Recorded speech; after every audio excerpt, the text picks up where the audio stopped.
Bienvenue sur le plateau de Parole d'élu. Nous recevons aujourd'hui Madame le maire de Plombières-les-Bains depuis mai 2020, Lydie Barbeau. Bonjour Madame Barbeau. Bonjour et merci de me recevoir. Bienvenue ici, maire d'hiver droite, au parcours sinueux, plusieurs vies en une seule existence. Une première vie dans la communication à l'imagerie d'Épinal, dont on reparlera dans un instant.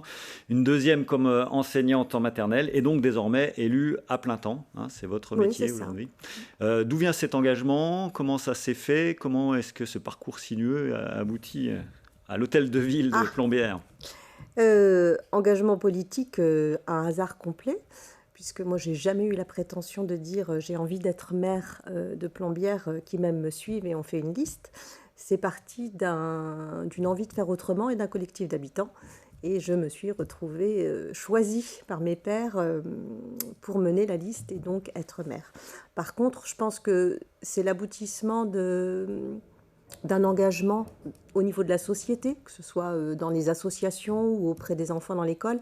C'est quelque chose qui me tient à cœur, de m'engager pour les autres. Donc il y a une sorte de continuité par rapport à ça. Il y a une continuité, oui, effectivement.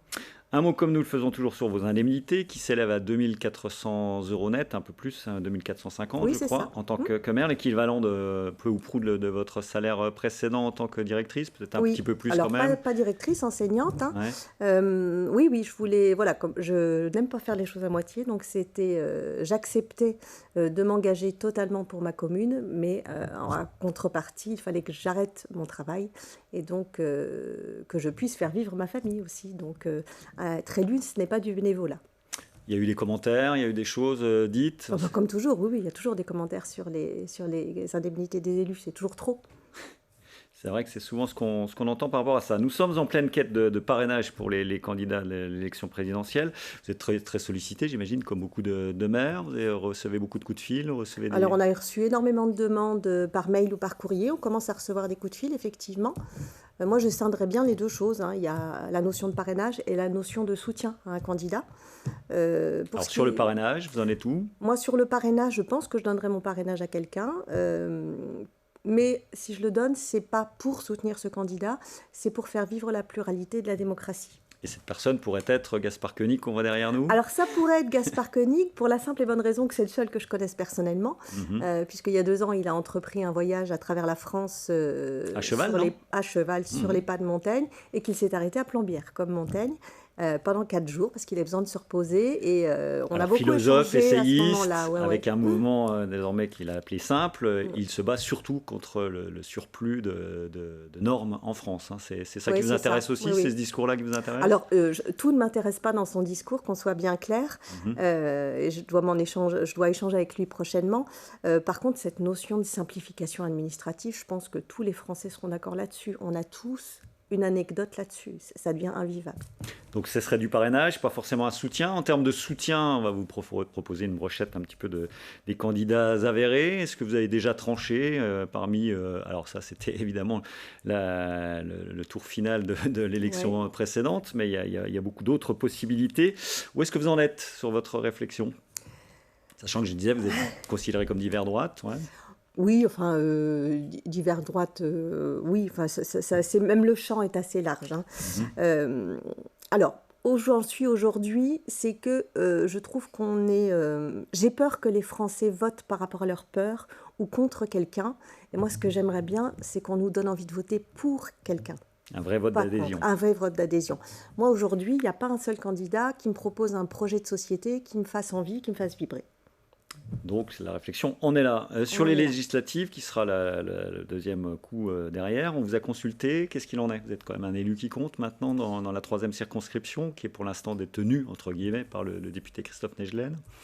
Un élu qui compte, merci, c'est gentil, je ne sais pas, mais bon, non, j'ai pas été consultée du tout pour le moment. Je pense que Christophe Negelen est bien implanté sur le territoire et qu'il fait ce qu'il faut pour se faire réélire s'il décide d'y retourner. Je l'ai vu vendredi, il n'est pas encore candidat officiellement. Il attendra la fin des présidentielles, voilà. C'est ce qu'il nous a dit sur ce plateau. Exactement. Tout à fait. Avant de parler de votre commune, on a évoqué votre passage de 5 ans à l'imagerie d'Épinal, dans le secteur de la communication. Votre regard sur la situation, on est sur quelque chose qui est très très compliqué aujourd'hui, avec une propriétaire qui n'est pas trop enclin à vendre et une ville qui voudrait reprendre ce patrimoine. Quel regard vous avez sur la situation? C'est assez C'est assez rigolo, malheureusement, parce que on vit un petit peu la même situation à Plombières, finalement. Donc, Ça rappelle les voilà, termes. ça rappelle un petit peu les termes de C'est sûr. Plombières. Voilà, c'est ça. Pour la commune d'Épinal, c'est dramatique parce que c'est une partie du patrimoine qui s'en va et une patrimoine qui se perd parce qu'il y a un savoir-faire, si on ne le transmet pas, qui sera totalement perdu. Vous avez connu l'époque un peu bénie. Alors, c'était déjà un privé, hein, ça n'a jamais été public, hein, l'imagerie, mais effectivement, c'était ouvert avec la fameuse fête des images, etc. Alors, on en vient au présent et à l'avenir de votre cité, baptisée Cité des 1000 balcons, comme on la surnomme. Donc, comment se porte la commune aujourd'hui? On va partir d'abord de la démographie. Vous perdez encore quelques habitants, selon la dernière étude INSEE. Vous êtes à 1630 1628 habitants. En 2021, oui, on a encore un petit peu perdu, comme beaucoup de communes rurales, malheureusement. Voilà, le projet de redynamisation qui est engagé avec Petite Ville de demain aujourd'hui, mais le dispositif revitalisation bourg-centre du département auparavant, l'objectif numéro 1, c'est de stopper cette baisse de démographie, de stopper et voire de stabiliser. Et vous êtes également petite cité de caractère que vous partagez avec notre futur invité de lundi prochain. Ça sera Jean-Luc Beverina. Donc, une fois qu'on a fait ce constat, essayons de stopper cette baisse démographique. Comment fait-on? Comment est-ce que cette mutation peut s'opérer? Alors, le chantier est immense. Hein, ça passe par l'habitat, les services publics, etc. Par quoi prenez-vous le problème? Alors, il faut être sur plusieurs fronts à la fois, hein. On ne peut pas prendre les choses les unes après les autres. Nous, ça va déjà passer par la maîtrise du thermalisme, puisque même si la commune n'est pas propriétaire des thermes, hein, aujourd'hui c'est dans les mains d'un privé, c'est l'ADN de Plombières, le thermalisme. Donc ça va forcément passer par là. Et puis il y a tout un travail que toute personne qui passe à Plombières reconnaîtra, c'est qu'il y a la maîtrise du patrimoine bâti. On a un patrimoine exceptionnel, mais qui... en partie est en déshérence et qu'il va falloir... Donc habitat très dégradé, sachant que vous n'avez pas forcément la main, puisqu'il y a effectivement beaucoup de logements privés. Donc il faut... c'est un chantier sur une génération au moins, j'imagine. Hein. C'est un chantier à 10, 20, 30 ans, oui, mais il y a un gros travail qui est engagé dans le cadre de Petite Ville de demain avec des partenaires nombreux, hein, le PF Grand Est, le CEREMA, il y a toutes les problématiques qui sont à mettre autour de la table pour travailler logiquement et en cohérence avec tout le monde. Ouais. Alors les cieux ne vous aident pas toujours, on va faire rapidement le point sur le violent orage de la fin du mois de juin qui a beaucoup marqué les esprits. Finalement, tout est rentré dans l'ordre assez rapidement, mais les cieux vous sont tombés sur la tête ce jour-là. Hein. Oui, c'était assez impressionnant et par chance, ça a été plus impressionnant que ce que ça a causé de dégâts. Il y a eu des sous-sols et des rez-de-chaussée inondés, quelques commerces qui ont été bien dégradés, mais finalement, tout est rentré dans l'ordre assez rapidement. Petit mot également sur le marché de Noël, avant de parler des termes qui va être quand même évidemment le gros sujet chez vous. Marché de Noël qui fait de vous la commune la plus connue dans ce domaine. Effectivement, avec le fait qu'il n'y ait plus de thermalisme, le budget n'est plus tout à fait le même. Quel bilan vous faites et comment vous vous projetez sur les éditions futures? Alors c'est un bilan mitigé. Parce que sur 4 week-ends, 2 week-ends de très mauvais temps, on a eu le premier week-end de neige dans les Vosges qui a été assez compliqué pour nous, puisque les gens ont eu peur de prendre la route et puis il faisait vraiment très très moche. Un budget en baisse parce que les finances de la commune dépendent et des thermes et du casino et c'est pas non plus très très florissant, donc on a fait attention à maîtriser notre budget. Voilà, et puis... une peur, hein, sincèrement, on a eu moins de visiteurs que d'habitude alors qu'on avait le même budget communication que d'habitude, mais on sentait bien que les gens osaient moins sortir et consommer moins. Donc je pense que l'effet Covid était encore passé par là. Allez, on en vient tout de suite au terme cette fois. Où est-ce qu'on en est clairement? On sait que c'est en ce moment que ça se prépare, hein, que les coups de fil doivent arriver nombreux chez vous, vous me confirmez?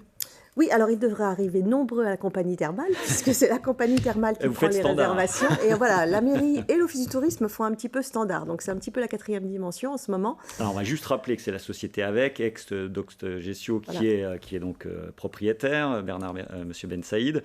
Et donc aujourd'hui... On nous avait parlé d'une réouverture en mai, en juin. Vous n'êtes pas en mesure de nous en dire plus, j'imagine? Moi, les infos que j'ai, elles datent de vendredi dernier. La directrice m'annonçait plutôt juin. Bon voilà, ça se recule de 15 jours en 15 jours, donc ça commence à être un petit peu compliqué et un petit peu tendu pour tout le monde à Plombières. Oui. Alors Jean Sourier, à l'instant, c'est totalement vital pour vous, hein, évidemment. C'est clair, c'est comme je disais tout à l'heure, le thermalisme, c'est l'ADN de Plombières. On n'a vécu une saison sans thermalisme cette année, ça a été dramatique pour les Plombinois, parce que pour le commerce, c'est vital, et pour le moral aussi. Voilà, Plombières sans les curistes, c'est pas Plombières. C'est 4500 curistes à 4000 l'année, curistes à l'année. plus Calodae, qui là encore, il n'y a pas du tout de perspective pour le coup, hein, Pas du tout. sur le Pas spa. du tout. Où est-ce que vous en êtes? Qu'est-ce que vous dit Monsieur Ben Saïd aujourd'hui? Est-ce que vous avez une garantie quelconque de quoi que ce soit? Non, rien du tout. Voilà, il me dit que les travaux avancent. Et alors, je le constate, hein, puisque je suis allée faire un petit tour au terme la semaine dernière, effectivement. Les ouvriers travaillent. Ça, j'ai aucun souci là-dessus. Par contre, quand est-ce que seront finis les travaux et quand est-ce que la saison va pouvoir réouvrir, ça, je ne sais pas pour le moment. Nous n'avons pas de date de réouverture. Vous imaginez, à aucun moment j'imagine, une nouvelle année blanche, hein, ce serait quand même assez dramatique pour Oui, vous. c'est clair.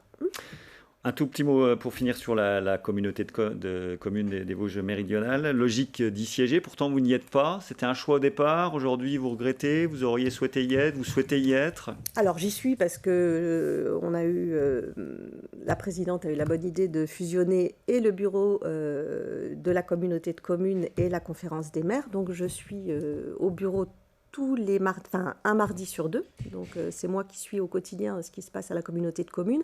Et j'ai la chance d'avoir une équipe qui travaille au quotidien et qui est très impliquée dans chaque commission de la communauté de communes. Ça passe par là aussi, évidemment, le C'est clair. développement. Lydie Barbeau était notre invitée. Merci à vous, Merci. Madame le maire de Plombières-les-Bains. On se retrouve donc la semaine prochaine. On parlera également de petites cités de caractère du côté de l'Est vosgien.